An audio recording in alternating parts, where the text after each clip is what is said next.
So the Philadelphia Eagles beat the Green Bay Packers, and they will go on into the next round in the playoffs. The Eagles look pretty poised. Jalen Hurts did pretty good. Saquon was running like he could. I know he could have passed Derek Dickerson last week. He was pretty much ready to go. It was a typical Philadelphia Eagles win. What they do is they get you to play ugly, and if they can take away your sweet spots, they expose. You can pick on Jordan Love, and he threw a couple bad picks. But Matt LaFleur hasn't made what I call a power surge. The problem with Green Bay is that they never beat any top tier teams, and they look like a stat pad team. They look like a team that beats up on second tier and then tomato can teams, and then they get a 10-11 record. They're not a bad team. It's just that they never beat a legit team. Jacobs ran the ball pretty good, but one thing about Philadelphia, which I still think they might be the best defense I've seen, maybe in all both sides of the NFL, because they really get you to play ugly. They really take out your game.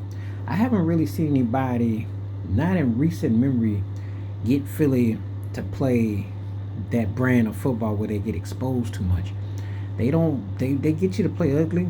It ain't nothing for them to give up 10, 14 points, and they can just pounce on you and pound you and beat you. So, the problem with Green Bay, I think, is that they're what we call a cute team.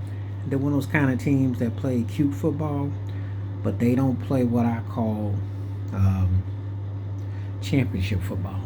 And when you play like that, you're going to get beat because teams are going to figure out that you really don't want to get punched in the mouth. You can't take that kind of punishment. And Matt LaFleur's got to figure out a way to get more down and dirty. Jordan Love channels Brett Favre when he does Aaron Rodgers. Well, he got to figure out not to be a gunslinger and throw bad picks, but he got to figure out how to get in the mud, oink, oink, and get dirty. Maybe get a fullback. You need somebody that can just get dirty because they are getting beat for being finesse. That's pretty much the problem I have with the Packers. They look like a finesse team, and teams are beating them. Even when they play what I call an even Steven game, they get beat. They get beat trying to play pretty, and they get beat trying to play dirty. They really don't have no bottom line. So this was Philadelphia. It was a game that Green Bay played not to lose. They could not catch up. They were always behind. They had a couple of chances, but one thing about Philadelphia, you cannot play with them because before you know it, they'll chew the clock up on you. They beat you, and they make games get ugly and fast.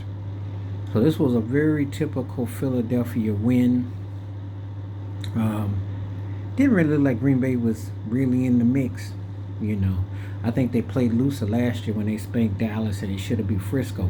But they were no. And this year they haven't really had a statement win. So if you're a Packers fan, you got to go back to the drawing board and you got to get in the grind.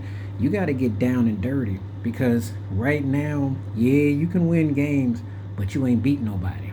You might be like even they were third place in the division, but the difference between them and Detroit and Minnesota was a pretty big wide gap. You got to beat the teams you're supposed to, and then you got to beat the teams that you're supposed to. There's a difference. So Philadelphia, of course, we're not surprised. I thought Green Bay may have came up and showed something. They never did. And they were never really playing to win this game. They were playing to stay close. Matt LaFleur got to toughen up because I don't know how many more years he can keep just playing a nice, where he got to get onto another level. They're missing a pit bull to balance that team out. They just don't have any toughness. And that's it, really. So, please like, subscribe, welcome thoughts, comments, and I do respond. Thank you. Wash your hands, keep your mind clear, watch out for another. Share it if you like it, hit that membership. Stay safe, stay blessed, stay woke, stay free. Philly and Saquon are going to be tough. They're not going to budge too much. And if they can keep it on the home field and they can play physical, Philly's going to be a tough team to beat because they got the best defense I've seen maybe in all of football. All right, I'm out.